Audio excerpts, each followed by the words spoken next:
In this exclusive report, delve into the rare and moving secrets of Princess Charlene of Monaco, who breaks the silence on the health challenges that have disrupted her life and public image. Between rumors, worries, and finally revealed truths, discover the intimate journey of a woman of character who, today, declares herself in great shape, happy, and serene. The entire world remembers those striking images in which Charlene of Monaco, with her veiled gaze and weary expression, rarely appeared in public, fueling the most worrying rumors. For months, speculation multiplied, fueled by the silence of the prince's palace and the rarity of her appearances. Some mentioned serious health problems, others spoke of moral exhaustion or even marital tensions. The front pages of the international press were inflamed, and in cafes and on social networks, people commented on her absence with curiosity mixed with concern. But today, the princess has decided to speak out with a calm and determined voice, putting an end to the rumors for the first time in a long time. In a rare interview, she states with force and simplicity, "Today I feel in great shape, happy, and serene." A statement that sounds like a relief, but also like a turning point in her life. It's not just a message for the public, but also an affirmation of resilience, as if to say that after the storm, she has found balance. To understand the significance of these words, we must go back in time to the darkest months Charlene endured. It all began during that infamous extended stay in South Africa, officially for medical reasons. A severe ant infection, requiring several operations, prevented her from traveling and kept her away from her family and official obligations. Images of her, emaciated and with a scarred face, went viral. Meanwhile, in Monaco, Prince Albert appeared alone at public events, sometimes accompanied by their children, Prince Jacques and Princess Gabriella. This prolonged absence fueled multiple interpretations. Some saw it as evidence of a marital crisis, others as confirmation of a medical problem more serious than the palace was willing to admit. The official silence, without specific medical details, maintained the mystery. When Charlene finally returned to Monaco, yet another step was taken. Her reintegration into public life was gradual, almost timid. Her first appearances were measured, often alongside her children, and she rarely spoke. This caution only fueled public curiosity.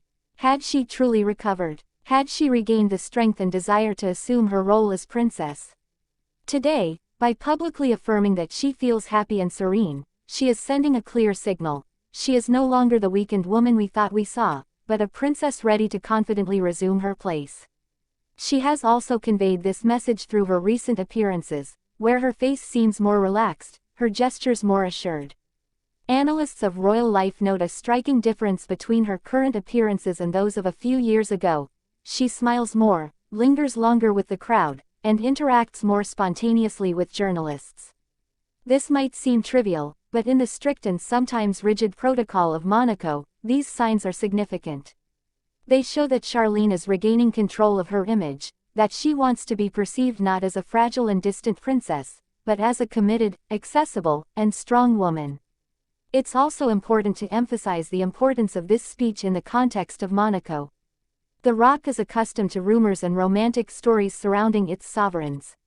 Since Grace Kelly, every princess has been scrutinized, judged, and sometimes criticized, and Charlene has not escaped this tradition. But she has experienced something unusual, a long, unexplained absence in a world where transparency is demanded by the media and the public.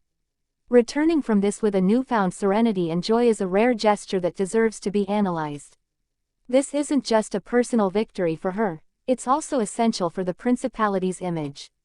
Monaco, a small state whose strength also relies on its prestige and international image, cannot afford for its key figures to be associated with negative rumors.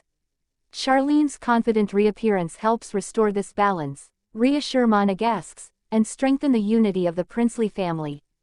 And beyond official obligations, there's the family aspect. Recent photos show a renewed bond with her children and even tender gestures toward Prince Albert, visible signs of a more peaceful private life. There are, of course, gray areas. The princess doesn't provide specific details about her treatments or the stages of her recovery. Nor does she dwell on the months she spent away from Monaco. This choice not to reveal everything can be interpreted in two ways, either as a desire to preserve her privacy, or as a subtle way of maintaining control of the narrative. In both cases, it shows that she now knows how to control what she shares with the public.